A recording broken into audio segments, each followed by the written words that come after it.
The first thing I noticed that morning was the envelope sitting on my doorstep. It wasn't like any of the usual mail. I received no postage stamp, no return address, just my street number scrawled across the front in hurried, uneven handwriting. At first, I thought maybe a neighbor had left it there by mistake. Maybe a kid dropping something in the wrong mailbox. But something about the way it was positioned, dead center on my doormat, felt intentional. Almost like it was placed there to make sure I couldn't miss it. I picked it up and felt how light it was. Just one thin sheet inside. The flap wasn't sealed. I slipped the paper out, and my stomach tightened as I read the words written in neat black ink. What was lost must be found before it finds you. That was it. No signature, no explanation. I stood there in the early morning chill, rereading the note 3, 4, 5 times. At first, I thought it was some kind of prank. Maybe one of the neighborhood kids trying to spook me. But the words didn't feel childish. They felt deliberate, warning, and something about them scratched at a memory I couldn't quite place.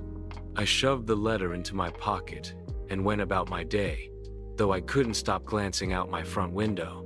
That's when I noticed the car, a faded gray sedan, parked across the street, engine off. Nobody inside, or at least nobody I could see. I tried to shake it off, telling myself it was just someone waiting for a friend or scrolling on their phone. But the longer it stayed there, the more it gnawed at me. Hours passed, and when I checked again late in the afternoon, the car was still there. That night, as I sat at my desk, I decided to scan through my emails, anything to distract myself. But something was wrong. Messages I knew I hadn't deleted were gone, whole threads with my sister, old work documents, photos I had sent to myself. It wasn't just random, it was targeted. Someone had gone into my account and erased things. My stomach dropped.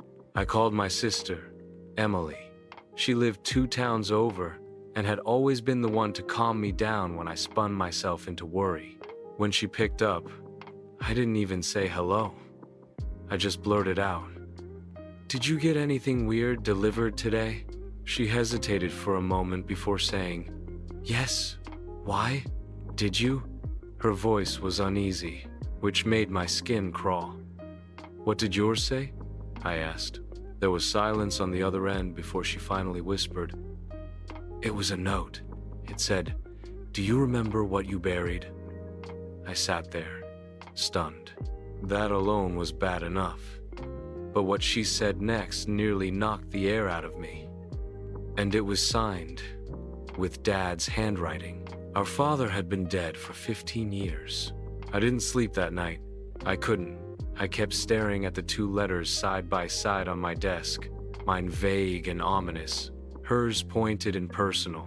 The handwriting on both looked eerily similar, sharp edges, the same way the capital letters leaned slightly to the right. Whoever wrote them knew us, knew our past. The next morning, I drove to Emily's house. I needed to see her in person, needed to talk this out before I went crazy. She looked pale when she opened the door, clutching her note in one hand.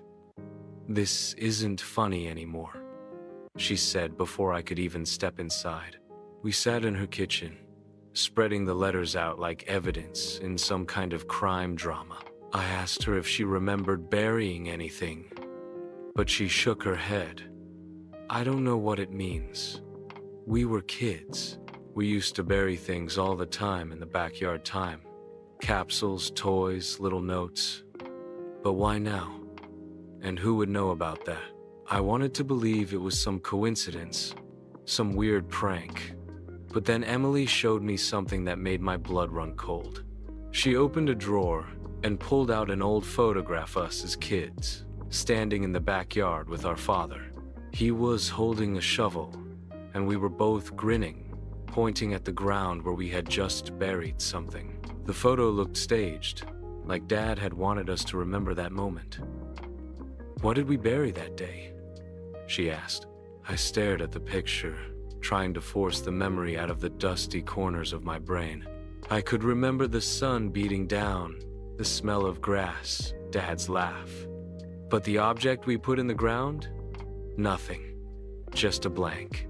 That night, Emily and I decided we'd go back to our childhood home.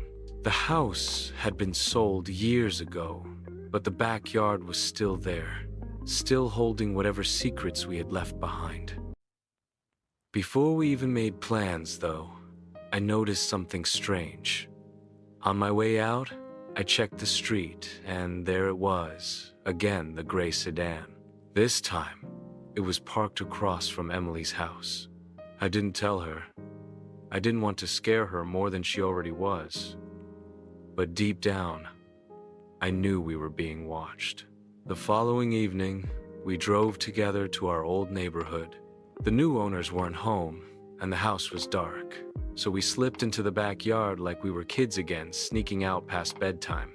The trees had grown taller, the grass thicker, but the yard still felt familiar. We went straight to the old oak tree where we had buried most of our treasures. I brought a small shovel, and we started digging. For a while, it was just dirt and rocks, but then Emily's shovel hit something solid. We dropped to our knees, brushing away soil until we uncovered a small metal box, rusted and cracked at the edges. My hands trembled as I lifted it out of the ground. We pried it open, expecting maybe toys or coins.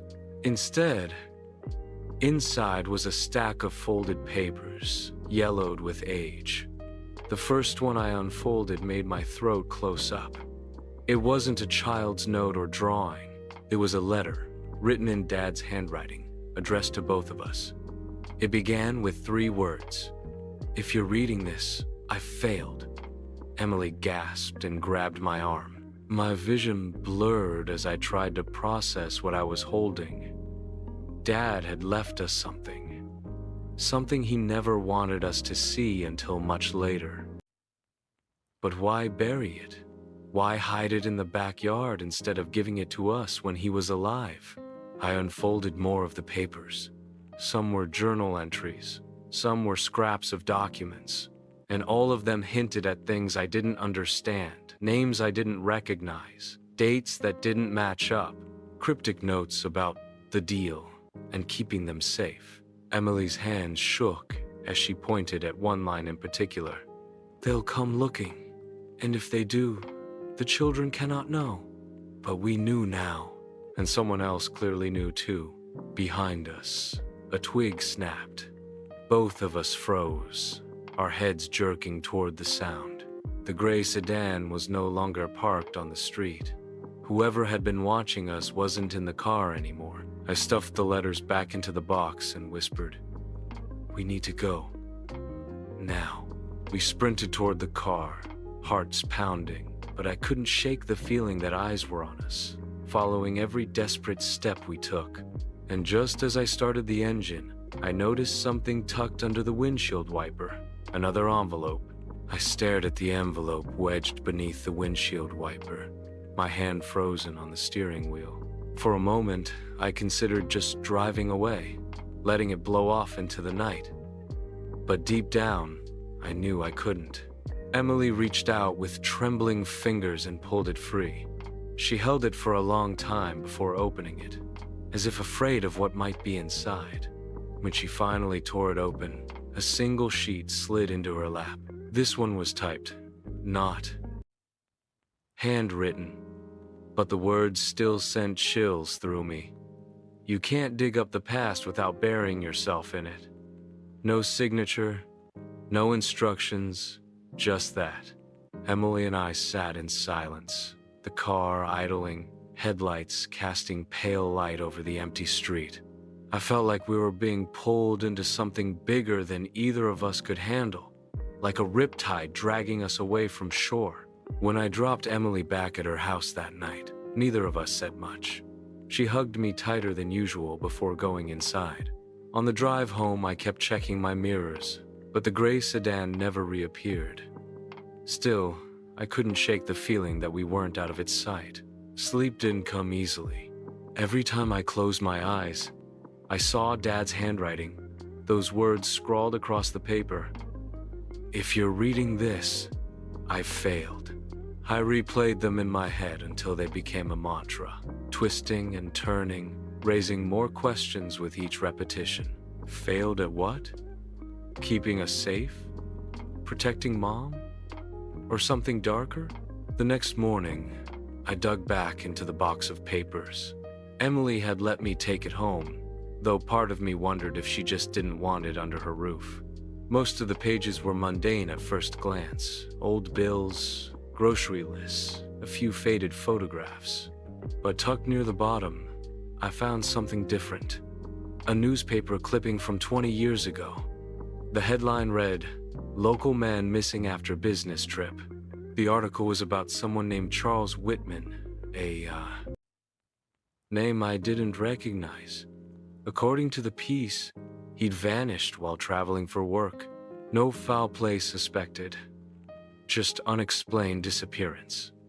But scrawled in the margin, in Dad's unmistakable handwriting, were 3 words. "I know why." That was the first time I realized my father might have been keeping secrets bigger than we could imagine. Over the next few days, Emily and I pieced through everything we could. She came to my house, and we spread the letters and documents across my living room floor.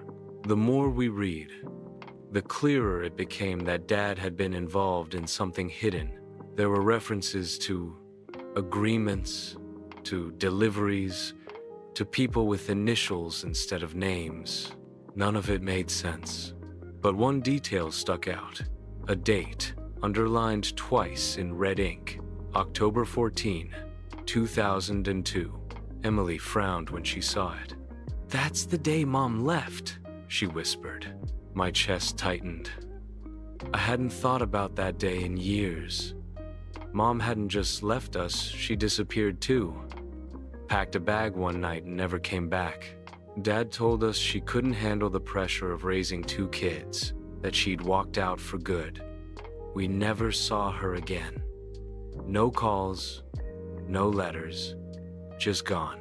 What if... Emily hesitated, her voice cracking. What if Dad didn't tell us the truth? What if he was protecting us from whatever happened to her? The thought made me sick, but it also made a strange kind of sense. The letters, the clippings, the warnings, they weren't random. They were part of a story Dad had buried, one we weren't supposed to uncover. That night I couldn't sleep again. Around 2 a.m., I went downstairs to get a glass of water, and I froze. The front door was unlocked. I never leave it unlocked. I checked the living room, the kitchen, every room in the house. Nothing was out of place. But when I returned to the front door, I noticed something I had missed before. A footprint, faint but visible in the dust on the welcome mat. Someone had been inside. The next day, I drove straight to Emily's house and told her what had happened. She looked as exhausted as I felt. Her eyes ringed with dark circles. "They're not just watching us," she said quietly. "They're testing us, seeing how much we'll dig before they decide to stop us." "Who?" I asked, my voice sharper than I intended. She shook her head. "I don't know, but Dad did, and now they think we do too." That evening, we decided to go back to the photo of us in the yard. We stared at it, searching for clues, and that's when Emily noticed something we hadn't before. In the background, just barely visible near the fence line, was a man. He wasn't looking at the camera, he was looking at us. His face was blurry, but his presence was undeniable. "Do you think Dad knew he was there?" Emily asked. I didn't answer. I just kept staring at the shadow of a stranger who had been watching us even then. Later that night, I returned to the box and found one last folded note, hidden between the pages of an old ledger. This one wasn't written to us. It was written to someone else. The ink was faded, but the words were clear. "I've done what you asked. But if they come for my children, I'll burn it all down. Emily and I exchanged a look. Dad hadn't just been hiding something, he had been bargaining, protecting us from people who wanted something badly enough to threaten a family. The next few days were a blur of paranoia. Every time I stepped outside, I scanned the street for the gray sedan. Every phone call from an unknown number made my heart race. Emily called me at all hours, her voice trembling. "I heard someone outside my window," she whispered one night. Another time, she said her internet had gone out, and when the technician came, he told her the line had been tampered with. The pressure was mounting, and it all came to a breaking point one evening when Emily showed up at my house unannounced. She was clutching a small box, her face pale. "I went through Dad's old desk," she said breathlessly. "The one Mom left behind. Look what I found."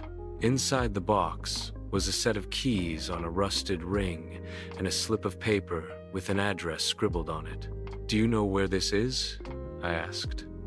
She nodded slowly. "It's the storage facility out by the highway. The one Dad used to drive to once a month, remember?" I did remember. He always told us he was going there to pick up tools or store old junk. But we had never been inside, never questioned it. Emily gripped the keys so tight her knuckles turned white. I think whatever answers we're looking for, they're there. Neither of us slept that night. We agreed to go together the next morning, hearts pounding with the weight of what we might uncover. But as I lay awake, staring at the ceiling, I couldn't shake the feeling that someone already knew what we were planning, and that they were waiting for us to take the next step. The morning we decided to go to the storage unit, the air felt heavier than usual, as though the world itself knew what we were about to do. Emily barely spoke as we drove down the quiet highway. The storage facility stood on the edge of town, a long stretch of identical gray doors behind a chain-link fence topped with barbed wire. It looked ordinary enough, but something about it sent a chill crawling up my spine. Emily clutched the keyring in her hand, her knuckles white. "Unit 37, she whispered, staring at the slip of paper as though afraid it might disappear. We walked side by side, our footsteps crunching against the gravel. Each identical door made me feel like we were walking deeper into a maze with no way out. When we finally reached the right unit, I slipped the key into the lock. For a moment, it refused to turn, and I wondered if maybe that was a sign we weren't meant to open it. But then, with a soft click, the lock gave way. The metal door screeched as we rolled it upward, revealing the inside. At first glance, it was nothing special. Cardboard boxes stacked against the walls, a few covered shapes draped with old tarps. Dust floated in the thin rays of light streaming through the vents. But as we stepped inside, the smell hit me a faint chemical scent, sharp and sterile, like a hospital mixed with something metallic. Emily moved to the nearest box and pulled back the flap. Inside were stacks of paper, all neatly labeled. Dates, names, locations. It looked less like storage and more like an archive. I picked up one folder at random. Inside were photographs, some of them of people I didn't recognize. Others were of us. Me, Emily, Dad, even Mom. Each photo had notes scribbled on the back in Dad's handwriting. Dates, times, locations. "Why would he catalog us like this?" Emily whispered, flipping through another folder. I didn't answer, because I didn't have one. All I knew was that the deeper we looked, the stranger it became. Beneath the boxes of papers were cassette tapes labeled with numbers. Next to them, a small black recorder. Emily's hand shook as she pressed play on the first one. At first, only static filled the air. Then a voice. Dad's voice broke through. "They're watching me," he said, his tone low, urgent. "They've been watching for years. If anyone finds this, Know that I didn't go along with them willingly. They threatened her. They threatened the kids. I had no choice. Emily's eyes widened and she turned to me. He's talking about Mom.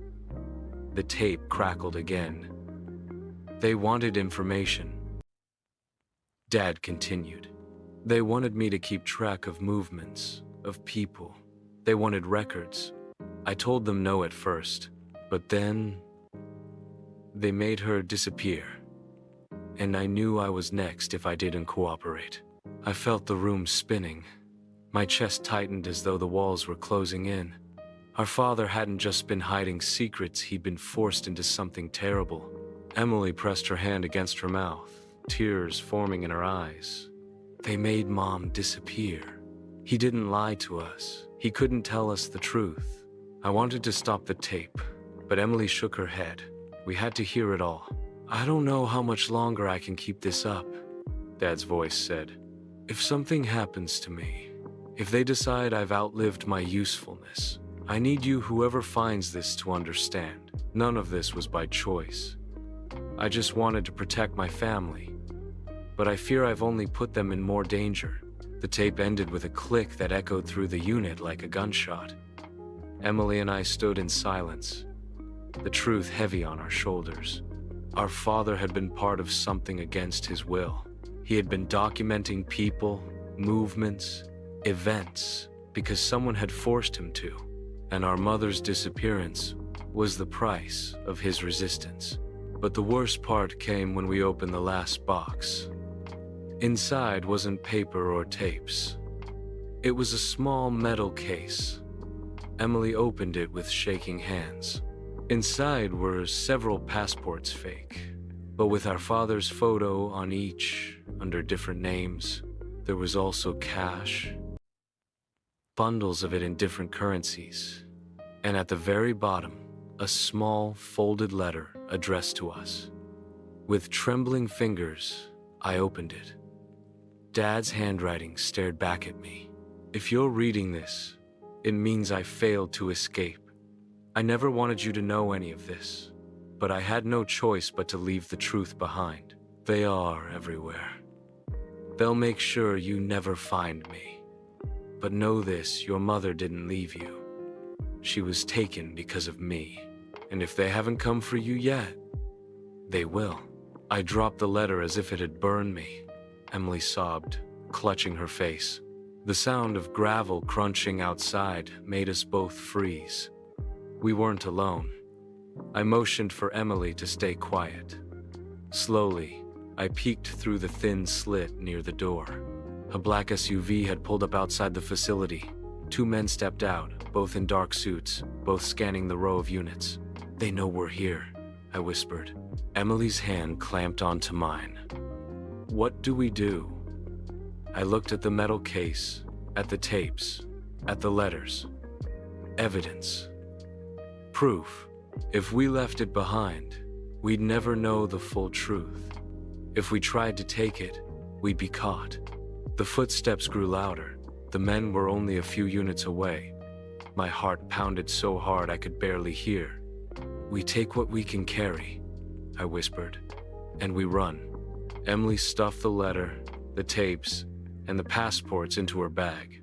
I grabbed a handful of folders at random. Just as the footsteps stopped outside our door, I yanked the metal shutter down, locking it from the inside.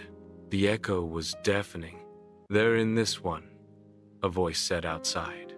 We didn't have time to think. We turned to the back of the unit, where a small vent sat high on the wall. I pulled one of the tarps over to make a crude ladder.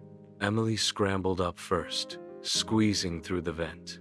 I followed, scraping my hands and knees on the metal as I dragged myself out.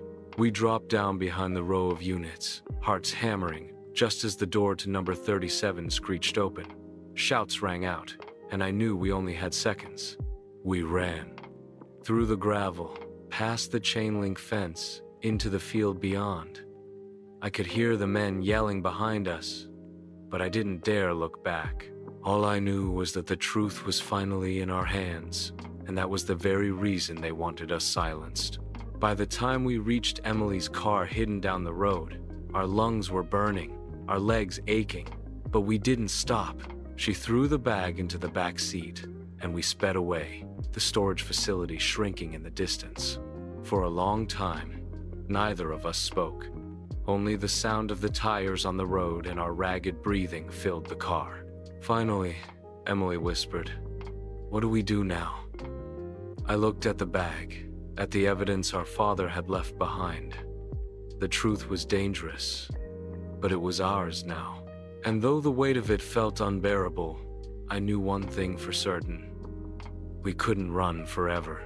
If Dad had spent his life fighting to protect us, then we owed it to him and to Mom. If from the inside, the echo was deafening. "They're in this one," a voice said outside. We didn't have time to think. We turned to the back of the unit, where a small vent sat high on the wall. I pulled one of the tarps over to make a crude ladder. Emily scrambled up first, squeezing through the vent. I followed, scraping my hands and knees on the metal as I dragged myself out. We dropped down behind the row of units, hearts hammering, just as the door to number 37 screeched open. Shouts rang out, and I knew we only had seconds. We ran. Through the gravel, past the chain-link fence, into the field beyond. I could hear the men yelling behind us, but I didn't dare look back. All I knew was that the truth was finally in our hands, and that was the very reason they wanted us silenced. By the time we reached Emily's car hidden down the road, our lungs were burning, our legs aching, but we didn't stop. She threw the bag into the back seat, and we sped away, the storage facility shrinking in the distance. For a long time, neither of us spoke. Only the sound of the tires on the road and our ragged breathing filled the car. Finally, Emily whispered, "What do we do now?" I looked at the bag, at the evidence our father had left behind. The truth was dangerous, but it was ours now. And though the weight of it felt unbearable, I knew one thing for certain. We couldn't run forever. If Dad had spent his life fighting to protect us, then we owed it to him and to Mom too.